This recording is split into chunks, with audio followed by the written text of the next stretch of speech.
Bienvenidos a la bodega Los Berrasales. Estamos en la bodega de Los Berrasales, en el Valle de Agaete, en la isla de Gran Canaria. Y hoy vamos a hablar de unos vinos muy peculiares. Están elaborados con variedades que están establecidas en Canarias, como la variedad Moscatel, Malvasía, Listán Negro, Tintilla, Castellana. Pero lo curioso es que el sistema de cultivo es en parral alto, es decir, que tenemos una altura de los parrales que oscilan entre 2 metros y 4 metros. ¿Por qué este sistema de cultivo? Porque en el Valle de Agaete, en el verano, en época precisamente de maduración de la uva, nos encontramos que hay temperaturas entre 38 y 42 grados. Si no estuviera en este sistema de parral alto, el gran problema es que la uva se quemaría, se sobremaduraría y no podemos conseguir los vinos que tienen la calidad que en este momento vamos a presentar. En esta bodega, es una bodega donde toda la producción se recoge en este viñedo, en esta finca, una finca que tiene alrededor de 4 hectáreas de viñedo y que elaboramos vinos muy diferentes, desde moscateles dulces, moscateles totalmente secos, moscateles con malvasía, criados en barricas de roble francés, en barricas de 500 litros, y al mismo tiempo listán negro y que utilizamos para hacer generalmente el rosado, o listanes negros con tintilla y castellana para hacer vinos tintos de crianza en barrica de roble. En principio, los vinos blancos se recolecta la uva con una graduación alcohólica, si es para vino seco, de 12 grados y medio, con ese grado de esa concentración de azúcares, y se vendimia por la noche. Hemos explicado en otros vídeos que vendimiar por la noche significa reducir la concentración de oxígeno a un 40%. ¿Por qué? Porque por la noche la respiración es menor, la transpiración es menor, el intercambio de gas es menor y al mismo tiempo no hay fotosíntesis. La fotosíntesis es aquel proceso en el cual se absorbe anhídrido carbónico y se desprende oxígeno, se hace lógicamente por el día porque se necesita la luz del sol para producirse en la hoja el ciclo de Krebs y transformar la savia bruta en savia elaborada. Entonces esa uva se coge en cajas de 20 kilos, volvemos a repetir la vendimia nocturna y inmediatamente pasa una máquina que se llama estrujadora despalilladora, que le quita la parte leñosa del racimo de uva, dejando solamente el grano de uva y directamente va a uno de estos depósitos que dentro de estos depósitos tienen realmente una especie de radiador o una placa de frío que enfría la temperatura de fermentación. Con eso conseguimos vinos muy aromáticos y al mismo tiempo conseguimos también vinos con mucha estructura. Eso se llama crioextracción. Cuando realmente ya se ha hecho esa crioextracción, que generalmente dura 24 horas, se mete en una prensa de membrana en el cual con una presión muy suave se saca ese mosto y continúa el proceso de fermentación. Después lleva la parte técnica de clarificaciones, filtración, como en este caso tenemos aquí un filtro de placa, la estabilización y el embotellado. Pero complicamos más la historia y hacemos vinos semisecos, en el cual se para la fermentación por procesos físicos y empieza la fermentación y con una concentración de azúcares, generalmente de 10-12 gramos de azúcar, propios de la uva, se para la fermentación. Y continúa el proceso de estabilización, filtración, clarificación y embotellado.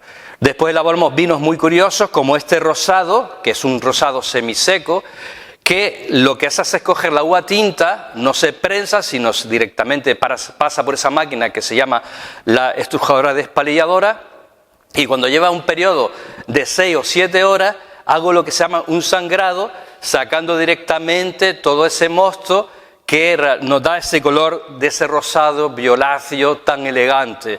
Todavía lo complicamos más y ese rosado lo que hago es dejarle restos de azúcares parando la fermentación cuando llega a una densidad generalmente de 1000-1010, ¿no? Y tenemos este rosado que es muy aromático y que posteriormente en otro vídeo haremos la cata de los vinos. A continuación seguimos esa maceración y elaboramos lo que son los vinos tintos. Si en el rosado se dejaba una maceración de 6 horas para extraer ese color, en los vinos tintos tiene una maceración generalmente que oscila entre 5 y 10 días. En función del tipo de variedad, pues tenemos más tiempo para extraer la mayor concentración de carga polifenólica, de color, de materia colorante que le va a dar la estructura y le va a dar los aromas al vino. Y después todo este proceso va directamente a la barrica de roble, donde lleva una crianza que muchas veces oscila entre 6 y 8 meses. Ya los vinos totalmente clarificados y estabilizados, los vinos blancos, los metemos en barricas de roble francés de 500 litros. Pero ¿qué hace la barrica? ¿Qué milagro hace la barrica? Pues imagínense, una barrica está hecha de madera de roble, en este caso roble francés, donde hay una especie de orificios que se llaman lenticelas, que en el árbol de roble eran los vasos conductores para llevar la savia bruta y la savia elaborada.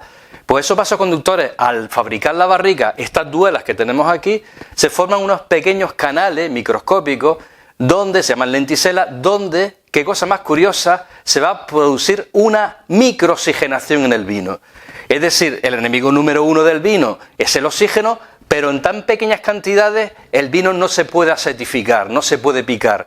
Entonces, lo que hace, mientras más tiempo dure el vino se meta en la barrica, más tiempo va a aguantar una botella. ¿Por qué? Porque se va a producir esa microoxigenación que aproximadamente en barricas de 225 litros son 2 o 3 litros al mes, y en este caso un poco más, y se va rellenando la barrica.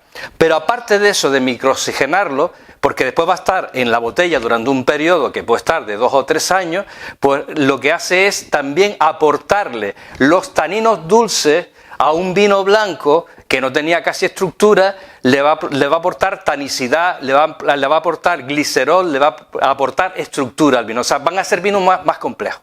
Pero lo más curioso es que nosotros traemos esa uva blanca que es muy afrutada, esas moscateles y esas malvasías, donde los aromas están en la pulpa y en la cáscara, en el ollejo, y son aromas primarios, aromas a flores, a fruta blanca, a fruta tropical, pero la barrica le va a dar descriptores o aromas a todo tema de especies, vainilla, canela, etc. Y no es que el enólogo le meta las esencias dentro al vino, sino es la propia naturaleza que va desarrollando todo ese proceso aromático dentro de los vinos y esa complejidad en los vinos.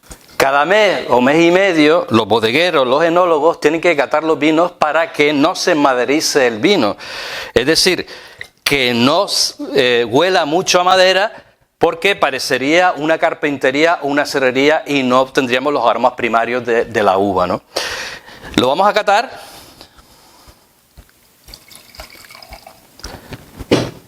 Lo olemos.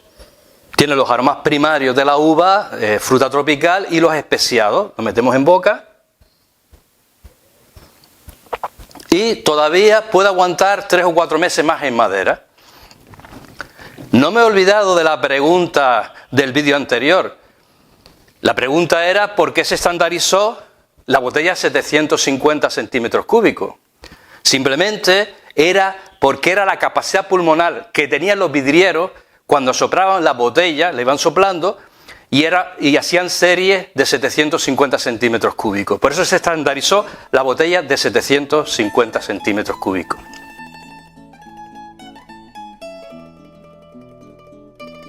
Como siempre, dejo una pregunta para el vídeo siguiente.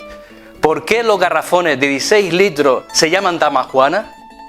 Hasta aquí el vídeo de hoy. Muchas gracias y hasta la próxima.